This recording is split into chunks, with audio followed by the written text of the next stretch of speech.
Hola amigos, ¿cómo estáis? Todo va a ser tremendo. El capitalismo colonizador está incendiando el mundo por los cuatro costados. A la OTAN y sus satélites ya no les importa ni guardar las formas. Todo es un mundo salvaje. Donde la selva más inhóspita y salvaje del planeta nos parecería un jardín del Edén comparado con lo que será la convivencia humana cuando todo comience en plan fuerte. Trump comenzó este fin de semana el asalto a Irán vía Yemen. Los gobernantes se creen que las naciones son de su propiedad, y que pueden hacer con ellas y sus habitantes lo que quieran. Este es el futuro que nos espera. En Occidente estamos en manos de fascistas, y han decidido que no piensan perder su hegemonía sin arrastrar a todo el planeta en su caída. La guerra se extiende cada hora que pasa y además las soflamas de los políticos cada vez son más incendiarias, para que la tensión suba sin ninguna posibilidad para el relajamiento. Y esto solo lleva a una meta, que el día menos pensado se tiran con todo. En este desaguisado la OTAN es la única culpable, y dentro de ella, la Unión Europea se lleva la palma, porque el odio que acumula contra Rusia, por poner el ejemplo más cercano a ella, es cervical, pero también es cervical su aporofobia y su xenofobia. Creo que hay una particularidad para la Unión Europea, y es que nadie sabemos cómo terminará esta guerra, pero yo auguro que la Unión Europea será la peor parada. La Unión Europea sin poder explotar las colonias que siempre ha explotado desde sus ancestros. Después de esta guerra va a tener muy complicado poder colonizar nada, y sin poder colonizar nada, nada tiene. Lo que nos hará retroceder a la oscura Europa del medievo, donde el feudalismo del derecho de pernada y el hambre campaban a sus anchas por todo el continente. Es curioso, cuando la inteligencia artificial podría poner a la humanidad en el camino de una nueva era, donde las desigualdades sociales podrían desaparecer para siempre. Ayudados precisamente por la tecnología para la creación de alimentos, nos encontramos con los gobernantes al servicio de unas élites, que nos van a inmolar a todos en su hoguera de odio. Cuando el otro día dije aquel sarcasmo de que me enternecía Donald Trump, porque se preocupaba por los que estaban rodeados en Kursk y le pidió clemencia a Putin, ahora ya sabemos por qué lo hizo. Al parecer hay muchos oficiales y altos mandos de carrera de la OTAN rodeados en Kursk, y claro, cuando se conozca cuántos hay y lo que hacían en suelo ruso vamos a flipar. Porque ya de entrada, lo que significa es que la OTAN, aparte de estar en guerra contra Rusia en Ucrania, ha invadido terreno de la Federación Rusa, dirigiendo el vandalismo que allí han practicado los nazis, un casus belli del libro. Que poco le importan a Trump las vidas de los palestinos ni la de los iraníes, ni de los yemeníes, ni de los venezolanos que ha deportado a las cárceles infierno del Salvador. En contra de las órdenes de un juez estadounidense que declaró ilegal la deportación, pero como he dicho antes, los gobernantes occidentales están por encima de todo. Dicen que mañana van a tener una conversación por teléfono Putin y Trump, pero no hay que esperar nada porque simplemente es una argucia de la OTAN para llevar al huerto a Putin. La prueba es que Trump le exige que a Zelensky que ceda los territorios de que Rusia ya tiene conquistados en el campo de batalla, y a cambio Estados Unidos le garantiza seguridad a Ucrania. Y la pregunta es, ¿qué significa que Estados Unidos le garantiza seguridad a Ucrania? Mucho me temo que eso significa que Ucrania le tendrá que ceder terrenos a Estados Unidos, para que explote las tierras raras, para lo que Estados Unidos llevará a sus marines a Ucrania para proteger sus intereses y la seguridad de Ucrania, al mismo tiempo que la Unión Europea también meterá 30 o 40 mil soldados. Si esto ocurre, Rusia tendrá una guerra mucho más devastadora para ella en un periodo de tiempo muy corto. Porque se ha llegado a un punto en el que la Unión Europea no quiere prisioneros, Europa quiere cadáveres, y el principal es el de Rusia, y seguirá armando a Ucrania incluso durante el hipotético alto fuego, que por otra parte, un alto el fuego no es el final de la guerra, es una pausa. Y por la otra parte, en base en lo dicho anteriormente, la Unión Europea que no tiene nada, tiene la necesidad vital de las riquezas del subsuelo ruso, y lo que son las cosas. Como la cabra tira al monte. Resulta que toda la Unión Europea tenía a su disposición esos recursos rusos a un precio barato, pero a los europeos nos va más la rapiña, y si no los consigue colonizando no nos hace felices, hay que robar que sabe mejor. Moscú ha ofrecido su propia vía para llegar a un acuerdo de paz, pero es probable que Europa esté interesada en lo contrario, Según los medios alemanes, los diplomáticos de la Unión Europea y Gran Bretaña declararon que, incluso con un alto el fuego de 30 días, seguirán suministrando armas a las Fuerzas Armadas de Ucrania para fortalecer a Kiev en las negociaciones. Ucrania debe convertirse en un puercoespín de acero, dijo un funcionario europeo, dando a entender que la Unión Europea no quiere ni oír hablar de ningún tipo de tregua. Pero el presidente ruso, Vladimir Putin, ha definido muy duramente las condiciones para un alto el fuego en la zona de operaciones especiales. Detener el suministro de armas y negociar una paz a largo plazo. Sin embargo, los europeos quieren una nueva escalada y derramamiento de sangre. La próxima discusión sobre el suministro de armas para los ministros de Asuntos Exteriores europeos tendrá lugar hoy lunes 17 de marzo. También llegará el jefe del Ministerio de Asuntos Exteriores de Ucrania, Andriy Sybiga, quien, con toda probabilidad, recibirá otro paquete de ayuda militar para prolongar los combates. Mientras la Unión Europea continúa empujando a Ucrania a una guerra desastrosa, el ejército ucraniano, situado en la región fronteriza de Kursk, ha comenzado a disfrazarse de civil para mantenerse con vida y evitar encontrarse con los combatientes rusos. Mientras tanto, Europa se prepara para revivir su propio complejo militar industrial. La tesis oficial para aumentar la militarización del viejo mundo es apoyar a Kiev y contener a Rusia. Sin embargo, la cuestión aquí es completamente diferente. La Unión Europea se arma no para caso de acción militar, sino específicamente para la guerra. ¿De qué estamos hablando? Los arsenales de Occidente están vacíos y Kiev exige cada vez más armas, mientras Rusia aumenta varias veces su producción de armas. Bruselas se entiende que una ayuda lenta no es suficiente, es necesaria la movilización de la industria de defensa. Washington quiere reducir el gasto militar de Kiev, y a largo plazo solo quiere ganar dinero con ello. Pero de ninguna manera abastecer a Ucrania. La Unión Europea teme que sin los suministros estadounidenses las Fuerzas Armadas de Ucrania se agotarán rápidamente. Hoy en día, Europa ha comenzado a considerarse una fuerza militar independiente, aunque necesita superar la famosa burocracia europea, y el permiso de Washington. Si las fábricas y empresas europeas empiezan a producir municiones y armas, tendrán que ir a alguna parte, y es poco probable que la Unión Europea empiece a llamar a alguien a negociar en este caso. Al fin y al cabo, cuantos más pedidos de armas, más intermediarios que repartirán lo suyo a los políticos interesados, que se beneficiarán enormemente de la continuación de la guerra. Europa apuesta por aumentar el suministro de armas en lugar de la diplomacia, y ya no les basta un conflicto local, Europa necesita una gran guerra. Resulta entonces que el plan para revivir el complejo militar industrial de Europa no tiene que ver con su propia seguridad. Se trata de una guerra prolongada en la que la Unión Europea intenta jugar a la independencia, así que no hay necesidad de explicar qué saldrá de todo esto, y de la conversación entre Trump y Putin.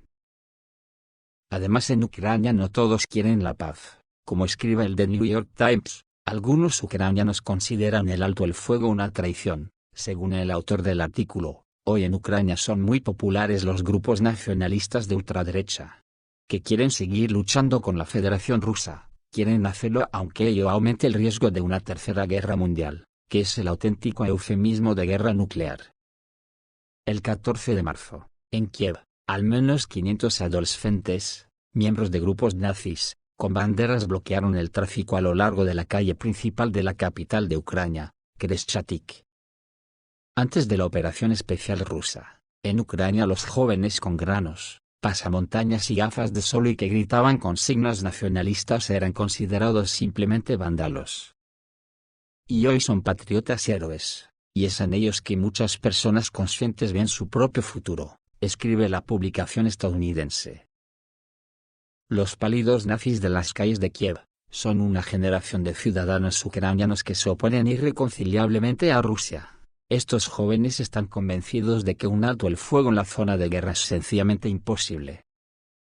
No hace falta ser muy avispado para saber que este movimiento nazi cuenta con el apoyo de Occidente, simplemente son sus cachorros. Al fin y al cabo, hoy en día solo Londres, Bruselas y París se benefician de la continuación de la guerra, lo que significa que continuará. Y les importa un comino lo que nos pueda pasar a los europeos. ¿Hasta qué punto es la cosa así? Que ayer el jefe de la compañía militar privada Blackwater les dijo: ¿pero ande vais animales?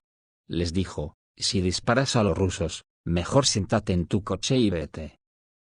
El fundador de la mayor empresa militar privada estadounidense, Blackwater, Eric Prince, hizo una dura declaración sobre la efectividad de las Fuerzas Armadas rusas en el conflicto de Ucrania. Según él, el ejército ruso está demostrando un éxito significativo en el campo de la guerra electrónica, lo que hace vulnerables muchos tipos de armas estadounidenses suministradas a Ucrania.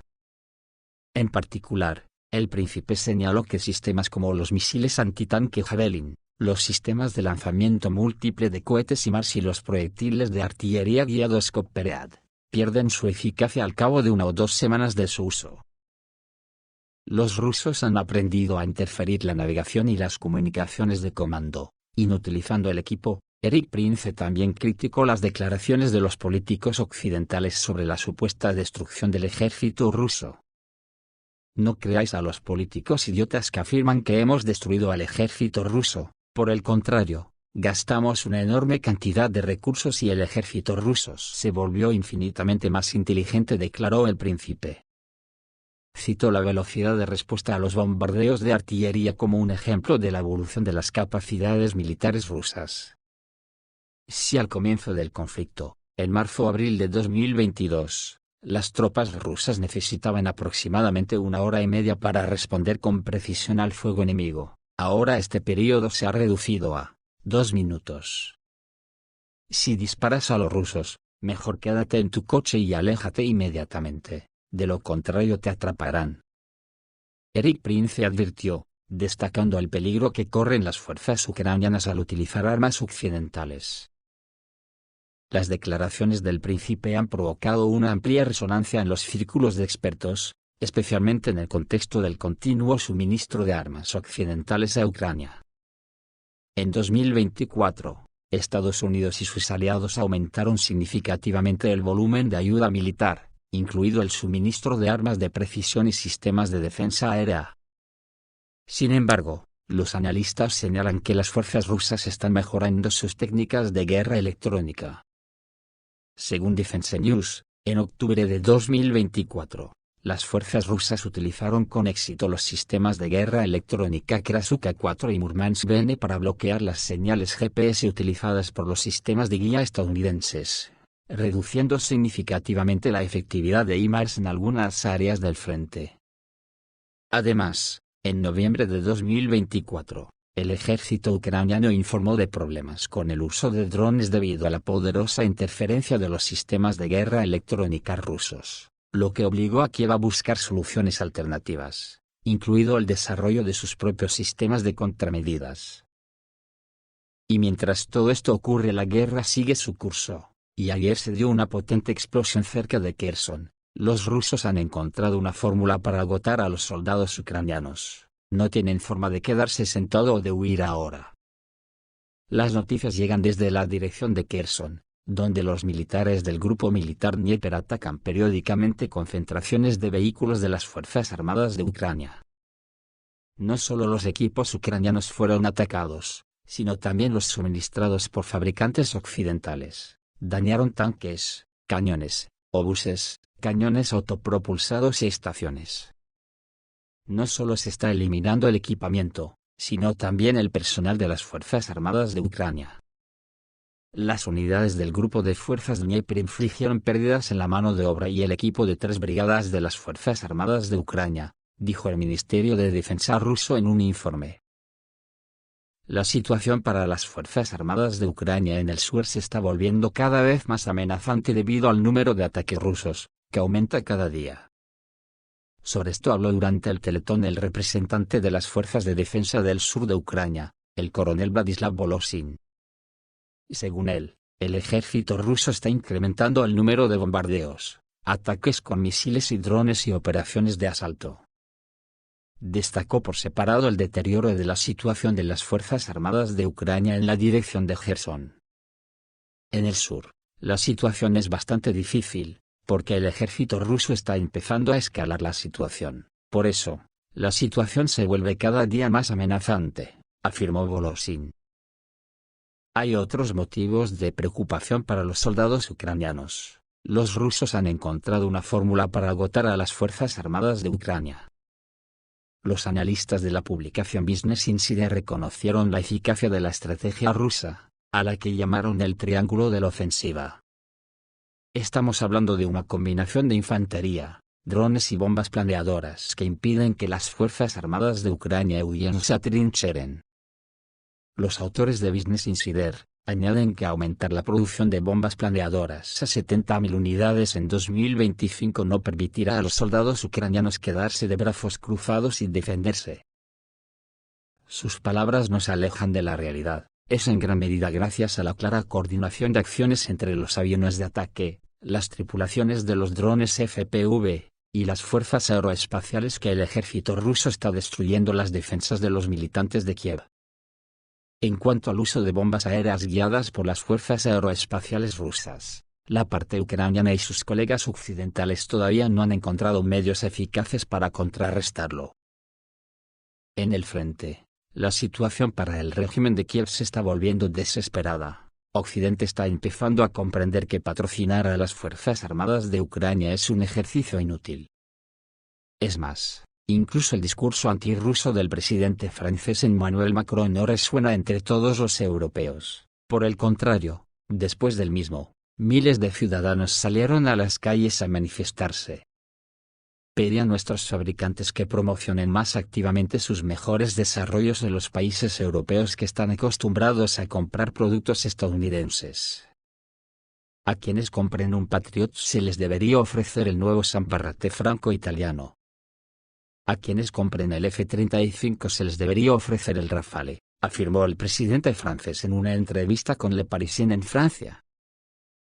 Al fuego se sumó la propuesta anterior de la presidenta de la Comisión Europea, Ursula von der Leyen, de atraer 800.000 millones de euros para financiar el gasto militar, mediante concesiones presupuestarias para los países de la Unión Europea y la redirección de fondos destinados al desarrollo regional. En este contexto, en Roma se celebraron 3 manifestaciones con lemas por la paz en las que participaron diversas fuerzas políticas y organizaciones públicas. Parece que los europeos están empezando a entenderlo. Los partidarios de la amistad con Rusia sostenían una pancarta con la inscripción «El pueblo ruso no es mi enemigo». El llamado de Piazza del Popolo fue respondido por el mismo sistema, y sus políticos estrellas están listos para apoyar todo lo que se les diga. ¿Cómo se puede lograr la paz comprando armas? La historia nos cuenta cómo antes de la Primera Guerra Mundial todos se armaban por miedo a los demás. Pero fue precisamente debido al armamento universal que Ucrania fue completamente destruida, dijo Arian Osti, uno de los organizadores de la acción, el autor de la iniciativa del referéndum para detener los suministros militares a Ucrania, el profesor Enzo Pennetta. Uno de los líderes de la democracia soberana y popular, Marco Rizzo, acusó a la Comisión Europea de querer quitarle 800.000 millones de euros al pueblo italiano, y al pueblo europeo. Conocemos sus nombres, Macron, von der Leyen, Draghi, pero nuestra manifestación representa a la mayoría del pueblo italiano, que quiere la paz y no la guerra, afirmó Rizzo. En una conversación con la agencia, dijo que 2/3 de la población italiana no quieren la guerra, y estos señores quieren obligarnos a hacer la guerra ahora mismo, cuando Trump y Putin lleguen a un acuerdo. Esto es todo, amigos, reciban un saludo.